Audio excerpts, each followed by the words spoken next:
Hello guys, welcome back. So this video is going to be the final video in this indicator series. So last indicator जो हम discuss करने वाले थे वो है Bollinger bands. इसके बाद हम प्योर टेक्निकल स्टफ पे मूव करेंगे जो एक्चुअल प्रैक्टिकल ट्रेडिंग में काम आता है.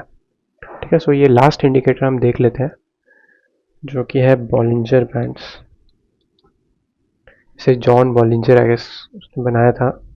सो हमें क्रिएटर से मतलब नहीं, हमें इसके एप्लीकेशन से मतलब है. तो हम सीधा अभी मैंने ये प्लॉट कर दिया यहाँ पर आपको 20 SMA दिख रहा होगा, राइट. सो ये नथिंग बट 20 जो भी मूविंग एवरेज है उससे 2 स्टैंडर्ड डेविएशन पर इसने एक बैंड क्रिएट किया है. ठीक है. सो अभी टाइम फ्रेम हम 15 मिनट टाइम फ्रेम यूज़ कर रहे हैं.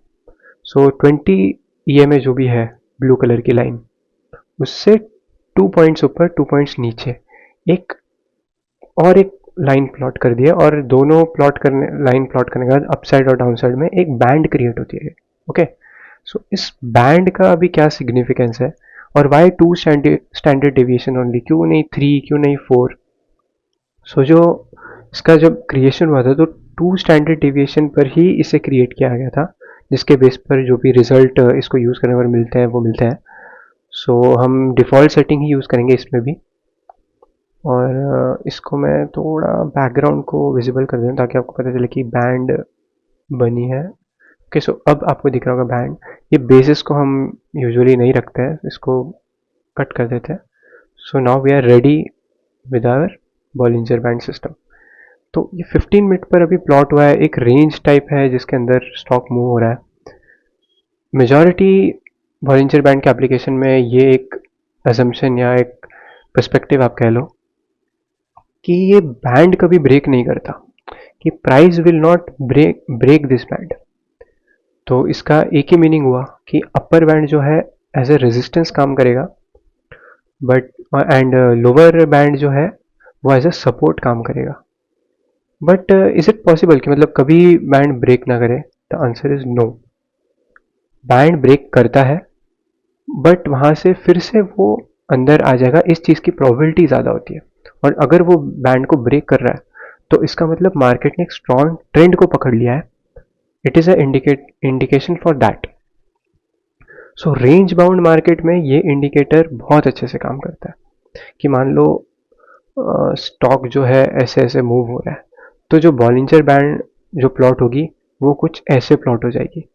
सो आप सिंपल सपोर्ट बैंड के पास आने पे आप एक बाइंग पोजीशन के लिए ढूंढोगे, और एक रेजिस्टेंस बैंड पे आने के बाद आप सेल पोजीशन के लिए डाउन साइड में आप ढूंढोगे. सो ये एक जेनरिक वे है इसको ट्रेड करने का, जो कि आपको दिख रहा होगा. जैसे यहाँ पर शॉर्ट कर सकते थे डाउन साइड मूव, यहाँ पर बाय करेंगे अप साइड मूव, यहाँ पर शॉर्ट करेंगे वापस डाउन साइड मूव, यहाँ पर वापस ये बैंड को टच कर रहा है, यहाँ पर बाय करेंगे तो चलो यहाँ तो डे क्लोज हो गया. तो ये रेंज बाउंड मार्केट में तो काम कर रहा है. बट जैसे ही ये रेंज ब्रेक हुई, यहाँ पर स्टॉक ने निफ्टी 50 ने जब रेंज ब्रेक की, क्या ये रेजिस्टेंस टच करने के बाद नीचे आया? जैसे यहाँ पर टच किया, नहीं आया. यहाँ पर टच किया, नहीं आया. ठीक है. थोड़ा और ऊपर चलते हैं.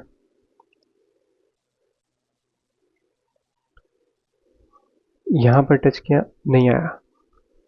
सो आप देख रहे हैं, जैसे मैंने कहा था कि ट्रेंडी मार्केट होने पर ये अपना बॉलिंजर का बैंड का जो भी बेसिक जेनरिक रूल है वो फॉलो नहीं होगा. You will face multiple losses in a trendy market. So trendy market में इसको यूजुअली अवॉइड करना चाहिए, ट्रेड करना इस मेथड को या इस सिस्टम को. और रेंज बाउंड मार्केट में यहाँ पर इसे ट्रेड किया जा सकता है. और वैसे भी generally market only 30 to 40% of the time trending होती है, ऐसा कहा जाता है. And 60 to 70% of the time sideways होती है. So I don't think it is a bad idea to use this indicator during range bound market. So यहाँ पर अभी जैसे मैंने रेंज बाउंड में तो दिखा दिया, इसको एक और जो जनरल वे ऑफ ट्रेडिंग है वो है कि जब भी नीचे बैंड को क्रॉस कर दे और फिर से अंदर क्लोजिंग दे, तो लोग अपसाइड की पोजीशन यूजुअली बनाते हैं कि एरिया को ब्रीच कर दिया गया और फिर अंदर क्लोजिंग कर दी गई। और वैसे ही अप साइड से भी कि अप साइड को ब्रेक किया और फिर अंदर क्लोजिंग कर दी गई, तो एक डाउन साइड मूव। वैसे ही जब अंदर बाहर जाकर वापस अंदर आए तो एक अप साइड मूव। ये भी जनरली लोग ऐसा ट्रेड करना प्रेफर करते हैं। बट जो इसका एक्यूरेसी है, the accuracy of this whole logic is very poor. I would say just 30% आपको इसकी एक्यूरेसी मिलेगी, प्रॉफिट होगा। और जो 70% ऑफ द टाइम है ये आपको लॉसेस होंगे। So I don't think it is a bright way of trading this. So इसको बस एक ऐसा लॉजिक में आप रखिए कि मार्केट, ये एक तरह से देखा जाए तो एक मीन रिवर्जन की तरह है ये सिस्टम। अगर बहुत ही नीचे चले जाए प्राइस या अंडरलाइंग स्टॉक, तो वो अपनी एक मीन वैल्यू पर आने का ट्राई करेगा। उसी तरह अगर बहुत ऊपर चले जाए तो एक मीन वैल्यू पर आने का ट्राई करेगा। समवॉट, ऐसा एग्जैक्टली नहीं बट समवॉट इन अ वे यही है कि बैंड के अंदर ही रह रहा है। अगर upper side of the band trade कर रहा है, अपर रेंज की तरफ ट्रेड कर रहा है, तो it is there is chances कि वो अपनी लोअर बैंड की तरफ आए या मीन वैल्यू की तरफ आए, राइट। और अगर बहुत डाउन साइड पे अपनी लोअर बैंड की तरफ ट्रेड कर रहा है, तो देर आर चांसेस कि वो अभी हायर बैंड की तरफ मूव करेगा।